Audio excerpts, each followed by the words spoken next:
There is something the enemy does not want you to find out, and it is not complicated. It is not hidden in some ancient text that only scholars can access.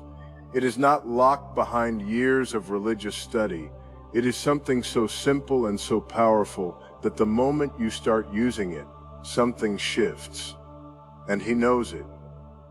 Which is exactly why he has spent centuries making sure people either forget it exists or feel too unworthy to use it. Before we talk about the prayer, I need to talk about something most people never consider. You have an enemy. Not a person, not a circumstance.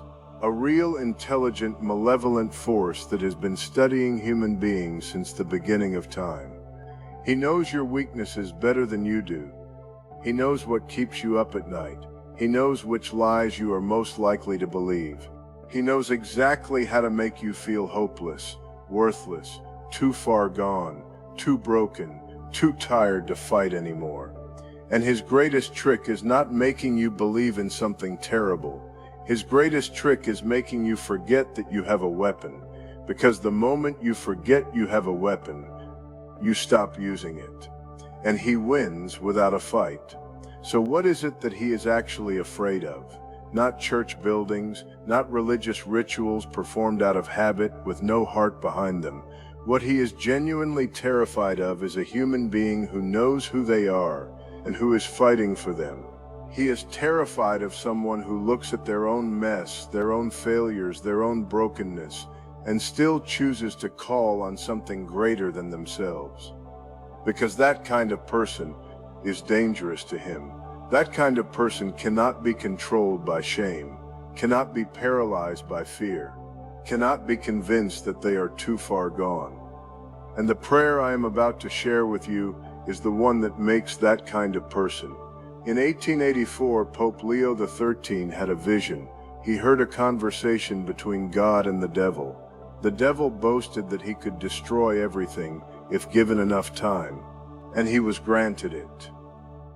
Pope Leo XIII was so shaken by what he saw that he immediately wrote a prayer, not a long, complicated religious ritual, a direct declaration, a weapon, addressed to the one being in all of creation who has already defeated the devil and whose name alone makes darkness retreat, Saint Michael the Archangel, the warrior whose name means WHO is like God, the one who looked at Lucifer, the most powerful being ever created, and cast him out of heaven.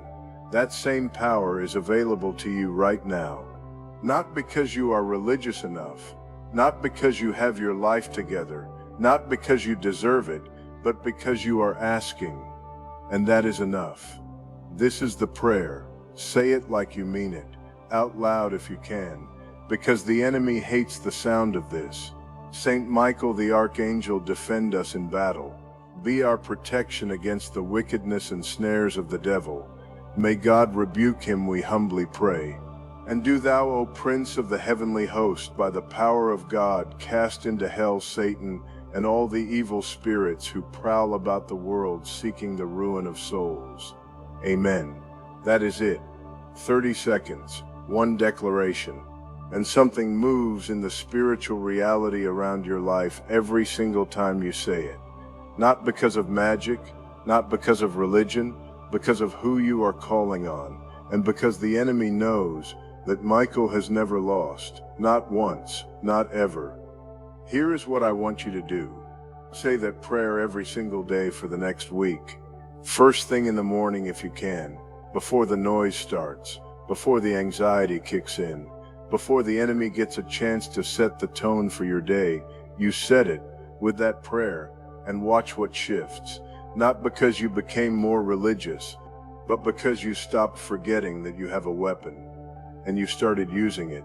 The devil does not want you to know this prayer exists. He does not want you to say it. He does not want you to share it. So do all three.